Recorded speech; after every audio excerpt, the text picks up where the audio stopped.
Well then, week 13 is over, finally. And we have to kick off this review by talking about the elephant in the room. Pittsburgh.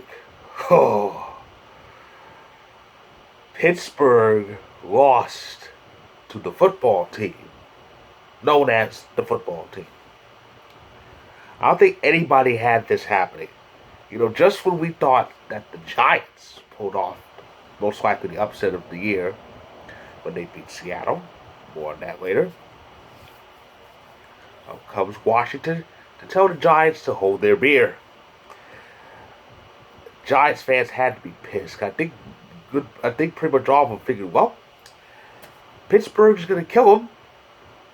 As Lee Corso would say, not so fast, my friend. Washington went to Pittsburgh and stymied the Steelers. Yes, they did. Stymied. 21 rushing yards given up. That's it. And Pittsburgh had a 14-point lead, and they blew that. They usually don't blow those. History says if Pittsburgh's up by 14, that's it. I think this is only like the second time in the last 100-plus games that they actually failed to win a game when they were up by 14. Two of those were losses. That's the second, third time actually. Two of those were losses, and there was one tie in that mixture. But in any event, Pittsburgh got their first blemish of the season, and now the criticism has become even more harsh. Because when they were 11-0, there were people questioning them, and I never did understand why. Usually, when you're undefeated, that means you're pretty much damn good. Now there's question marks. But anyway, because of the loss, they now find themselves in a tie for the number one seed with Kansas City. Kansas City survived the Broncos. More on that on another video when I discuss playoff scenarios. The Packers got a big win against Philly, which saw the Eagles change their quarterback. But speaking of quarterbacks, more importantly, this man. He got to 400. 400. Fastest quarterback to get to 400. Fewest interceptions too. The only one on that list to throw under 100 picks by the time he threw his 400 pass. Naturally, his 400 touchdown pass went to Devontae Adams. So, crazy game. The defense did things again, because I figured we would. The only thing we didn't do was intercept Wentz, which is a surprise, but our defense did enough, did its thing. 2 weeks, second straight week where I don't have to scream at the defense to actually do their job. But Packers are 9-3, and we moved up to number 2 because the Seahawks, more importantly Russell Wilson, he did it again. God bless that man's incompetency and his inability to count to 10 without untying his shoes. Terrible quarterback. Lost at home to the Giants. He was the first winning quarterback to lose at home to an NFC East team. Strangely, Big Ben was the second that Monday, but that wasn't his fault. But that wasn't Ben's fault. Ben did his thing. But Russ, as usual, blew it. So the Giants are still in first place at 5-7, which is a bit more respectable. I think, speaking of respect, I think we better start respecting the NFC East now. I mean, the records are still kind of bad, but look what they've done this week. They got 2 road wins against winning teams. The Giants went to Seattle and beat them, but better yet, Washington went to Pittsburgh and had them their first loss. I think it's about time to kind of put some respect on the NFC East, or as LeBron James would say, give them their damn respect. But yeah. So what else happened in Week 13? Well, there was no Thursday game, obviously, because the original Thursday game took place just hours ago, and it was Dallas getting creamed by Baltimore. So Baltimore kind of saved their asses a bit because they had lost. They had lost. Was it 3 in a row? And that skid's over. And oh yeah, New England. They're at 500 and they crushed the Chargers. You know, the Chargers should have stayed in bed. I mean, 45-0 at home. It's terrible. 3-9. They're a 3-9 team that should be, I'm gonna say 7-5 because they should have won. There's 4 games they lost. They should have won. And speaking of won or almost won, the Jets. It looked like they were gonna beat the Raiders, wasn't it? I mean, I actually tweeted out the Jets won. I actually tweeted out my Twitter handle is at CED version 2. I actually tweeted out the Jets won. Then that play happened. Then that play happened. That play happened. Carr throws this long bomb into the end zone for a touchdown with 5 seconds left. I went, oh my god. The Jets just had to jet again. So who got blamed for this? Greg Williams. He's out of a job because his defenders were criticizing him because he called for an all-out blitz on that play, and that play led to the game-winning touchdown. So that goose egg in the Jets win column, that hasn't hatched yet. They're 0-12. Disturbing, yes, but it's true. And but here's something to laugh at. The Bears. Oh my god. You know, I had Bears fans. I've read tweets, Bears fans, they still have their hubris out. They still have the temerity to bash the Packers. Say the Packers are frauds. The Packers suck. These same Bears fans were beating their chests when they were 5-1.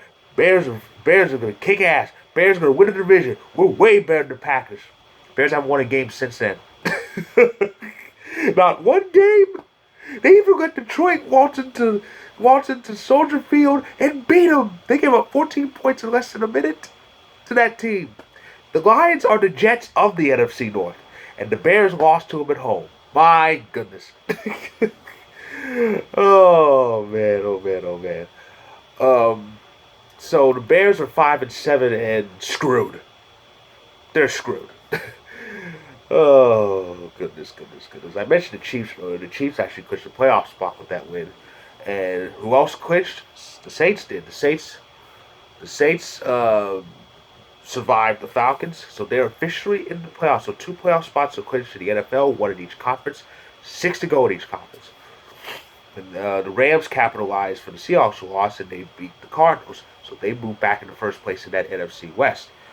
And because the Cardinals lost, the Vikings with their earlier overtime win, they're in a playoff spot. Again, more on this when I talk about playoff scenarios. There's quite a few of them. As soon as they're up, I will get to them in another video. Oh, and Baker had himself a day against the Titans. He tore them up. It was ridiculous. That's another man who should get his damn respect. That boy is better than a lot of people say he is. He's a good quarterback. They just need to watch him and see how good he is. But he's a good quarterback. So Baker and the Browns tore up the Titans, and the Browns are 9-3. They have a winning season for the first time since 2007. And if I recall, I think that was the year they won 10 games but still missed the playoffs. Browns haven't made the playoffs since 2002. I was a senior in high school, and yes, I'm kind of showing my age here. But yeah, I was a senior in high school, the fall 2002 to 2002 football season.